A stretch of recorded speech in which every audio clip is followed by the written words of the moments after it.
এই সেই ওসমান হাদির খুনি। ভিডিওটা সম্পূর্ণ দেখবেন, একটা শেয়ার করে দিবেন। বন্ধু সেজে সাপের মতো ছোবল মারলো। ভিডিওটা না দেখলে বুঝবেন না, ভিডিওটা সম্পূর্ণ দেখে যাবেন। ভাবুন তো, যেই মানুষটা কয়েকদিন আগে ওসমান হাদির পাশে বৈঠক করেছে, যার সাথে হাসি মুখে কথা বলেছিল হাদি, আজ সেই মানুষই গুলি বর্ষণের ঘটনায় জড়িত সন্দেহভাজন। নাম কি জানেন? ফয়সাল করিম মাসুদ, ছদ্মনাম দাউদ বিন ফয়সাল। সাবেক ছাত্রলীগ নেতা, ঢাকা মহানগর উত্তর সহ আদাবর ছাত্রলীগের সাবেক সভাপতি। জাহাঙ্গীর কবির নামক আসাদুজ্জামান খান কামালের বিশ্বস্ত অনুসারী বলেও কিন্তু পরিচিত। ৯ ডিসেম্বর বৈঠকের ছবিতে লাল বৃত্ত দেওয়া সেই মানুষটি হাদির ঠিক বাম পাশে বসেছিল। একই ঘর, একই হাসিমাখা পরিবেশ, কিন্তু সে মুখোশে নিচে ছিল খুনির চরিত্র। হাদির পাশে বসা ছিল সেই মানুষটা।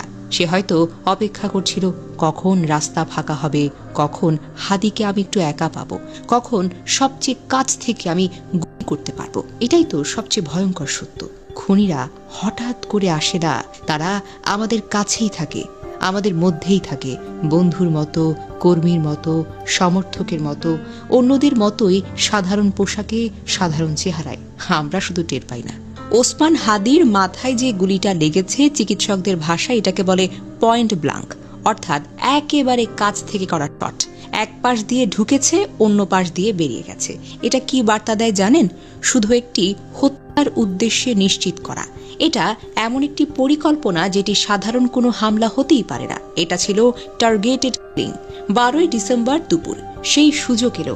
বিজয়নগরের রাস্তায় একটা সাধারণ রিকশায় হাদি যাচ্ছিলেন অজান্তে, পেছনে মোটর সাইকেল, হেলমেটধারী দুইজন। পেছনের লোকটা হয়তো সেই ফয়সালের একটা ছায়া। পিস্তল তুলল, গুলি ছুড়ল খুব কাছ থেকে, মাথায়, ডান কানের ওপর দিয়ে ঢুকলো গুলিটা।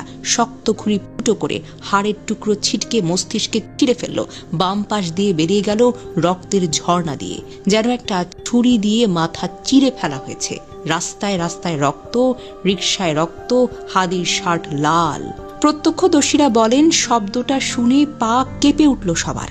এখন হাদি এভার কেয়ারের আইসিইউতে, মাথা খোলা, খুলির হাতটা ফ্রিজে, ধকধক করছে ব্যান্ডেজের নিচে। ভেন্টিলেটরে শ্বাস, চোখ খোলা, কিন্তু দেখে না। হার্ট রেট ওঠানামা, কখন যে থেমে যাবে কেউ বলতে পারে না। একটা তরুণ জীবন যে গণতন্ত্রের মাটিতে দাঁড়াতে চেয়েছিল, আজ মৃত্যুর পাঁজরে আটকে আছে। কেন বলুন তো? কারণ সে স্বতন্ত্র প্রার্থী হতে চেয়েছিল, ইনকিলাব মঞ্চের মুখপাত্র হয়ে জুলাইয়ের আন্দোলনের স্বপ্ন বয়ে আনতে চেয়েছিল। এটা আগ্রাসন নয়, এটাকে বলে নৃশংসতা, ভয়ঙ্করতা, ধিক্কার। যারা এমন করে তারা মানুষ হতে পারে না, তারা হবে দানব। ফয়সালের মতো